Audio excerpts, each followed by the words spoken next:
Michel a été arrêté à Martissan ce mardi très tard dans la soirée. L'homme de loi qui faisait l'objet de mandat d'amener a été remarqué par les agents de l'ordre au moment d'un contrôle de routine de la police. Avant d'être amené de force par des unités spécialisées de la PNH pour être conduit au commissariat de Port-au-Prince, le responsable du groupe 177 a passé plusieurs heures dans son véhicule. Monsieur Michel s'est opposé à toute idée que sa voiture soit fouillée par les policiers en absence de juge de paix. Après de vifs échanges entre le bâtonnier de l'ordre des avocats du barreau de Port-au-Prince et le chef du parquet, maître Francisco René, l'opposant farouche au pouvoir a été emmené de force au commissariat de Port-au-Prince. Notons qu'une situation de tension a régné à Martissan, où des barricades de pneus enflammés ont été érigées après l'arrestation d'André Michel.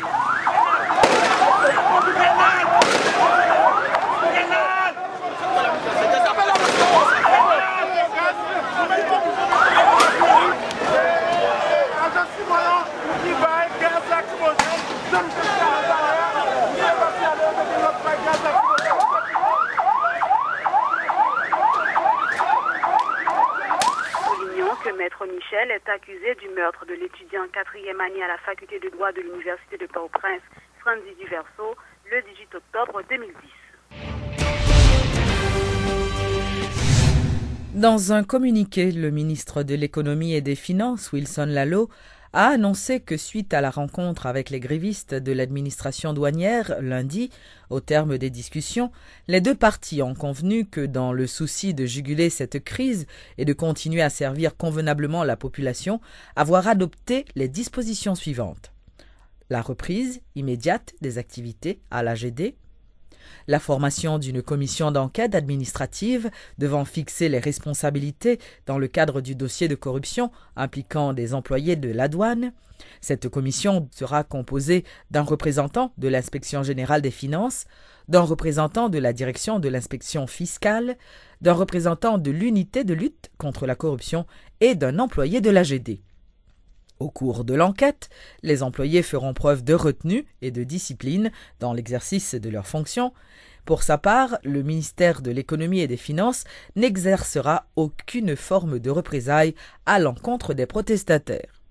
Ce que certains grévistes de la douane ont démenti, révélant que les discussions se poursuivent avec le ministère des Finances et qu'aucune entente n'a été trouvée jusqu'à présent. Suivez les explications de Nelson Michelson et Gérald Ramplet, deux employés de la douane. Le point qui débat, c'est la question de commission intérimaire qui tape dans la tête douane parce que les gens ne peuvent pas juger parti à la fois. Ils ne peuvent pas mener une enquête sur l'administration de ce Fessel-là et puis pour lui-même encore, pour l'endant, pour c'est lui-même qui a dirigé, qui a directive avec la commission. Nous pensons que ça est anormal, mais nous avons dit que il faudrait que nous te sorti dans ça pour permettre que monsieur et direction monsieur Fessel là mette le sous côté en attendant que la commission qui mène l'enquête là, il sorti résultat enquête là qui dit fixe les responsabilités chaque monde en question. Ça mine comment ministère réagit à ça. Ce que ce point ça c'est lui-même jusqu'à côté ma parole avant là et qui en discussion parce que il te dit nous point ça c'est lui-même il pas qu'à dire nous pas nous garantir là-dedans. Nous d'accord à ça parce que il pas seul dans le gouvernement, donc il faut la joindre avec le reste membre dans le gouvernement pour que il fait part de préoccupations ça parce que c'est préoccupation majeure douanier parce que il pas en sécurité avec direction monsieur Fissel là, il pas senti confortable et nous te dit ministre si point ça est arrivé pendant la commission de travail là, direction monsieur Fissel là on petit gens sous côté pour commission de travail, nous pensons que nous-mêmes nous pas aucun problème, employés pas aucun problème pour le travail, même samedi dimanche, même l'heure que yo pas qu'on pas toucher pour ça, pour compenser jour qui passent parce que nous autres avec 2000 employés, nous pouvons lutter contre la contrebande, nous pouvons lutter contre la fraude et nous demander écarter direction ça. Proposer en commission de réforme, proposer en commission intérimaire pour qu'il fait douane fonctionner, nous avons le premier ministre paysan avec le président paysan garanti que nous avons fait augmenter les recettes douane parce que chef contrebandier n'est pas dans la douane. Rappelons que les employés de la Direction générale des douanes, la GD, avaient entamé un mouvement de grève en vue de réclamer la démission du directeur général, Fresnel Jean-Baptiste.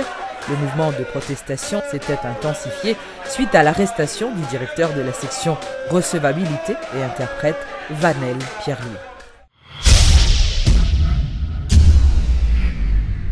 Le parti politique Mouvement chrétien pour une nouvelle Haïti, le MOCRENA, se dit prêt à participer aux prochaines joutes électorales, selon le président de cette formation politique, le docteur Jean-Reynold Bazin.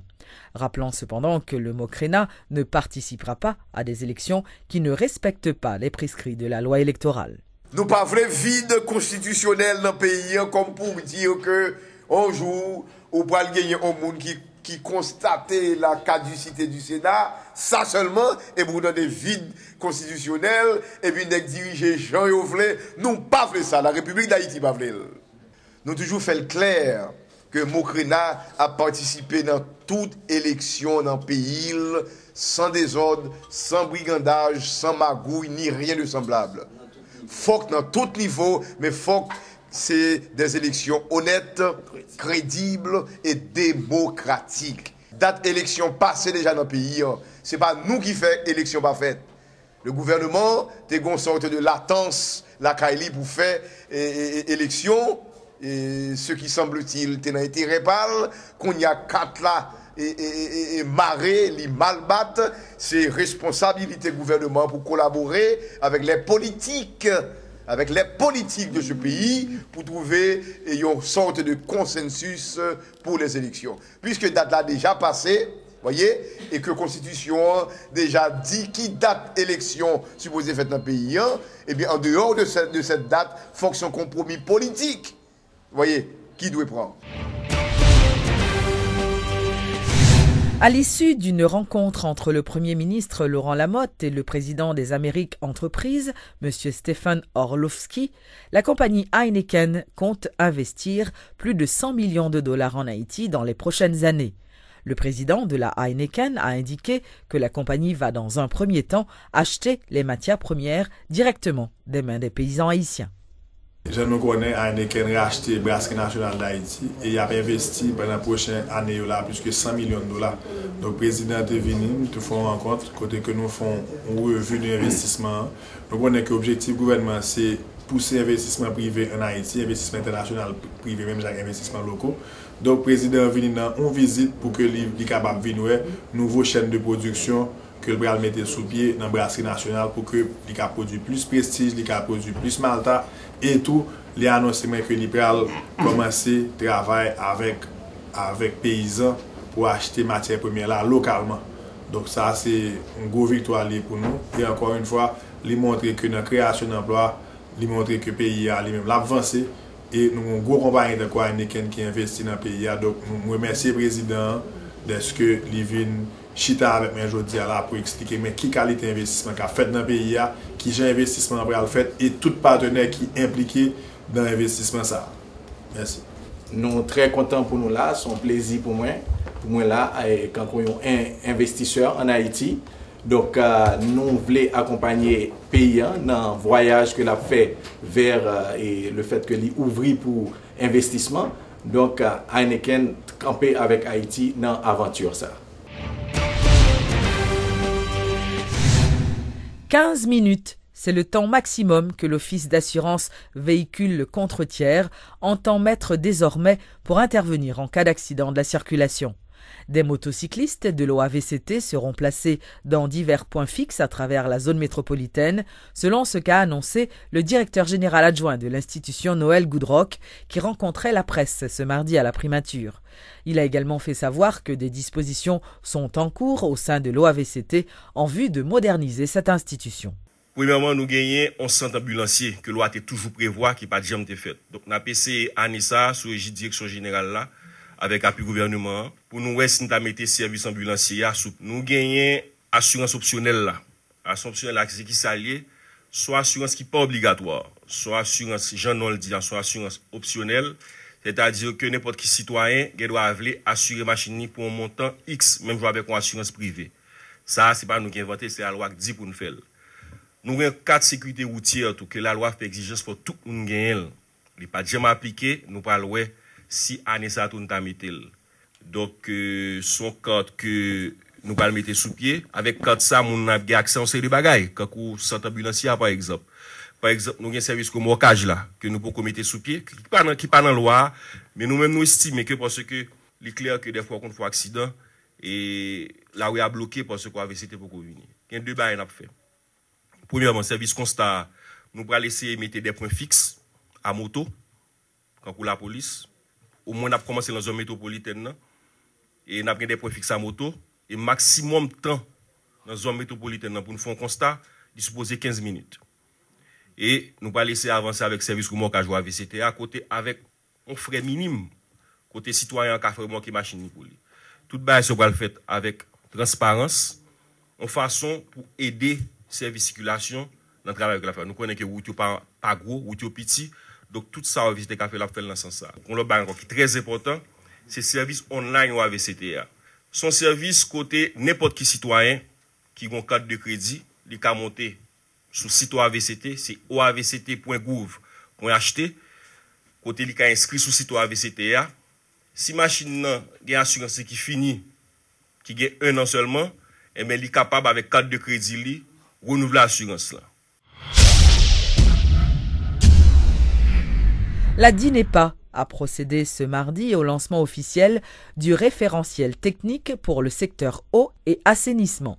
Il s'agit, selon le directeur général de la DINEPA, Lionel Duvalsin, d'un guide qui permettra de construire selon les normes établies dans les domaines de l'eau et de l'assainissement.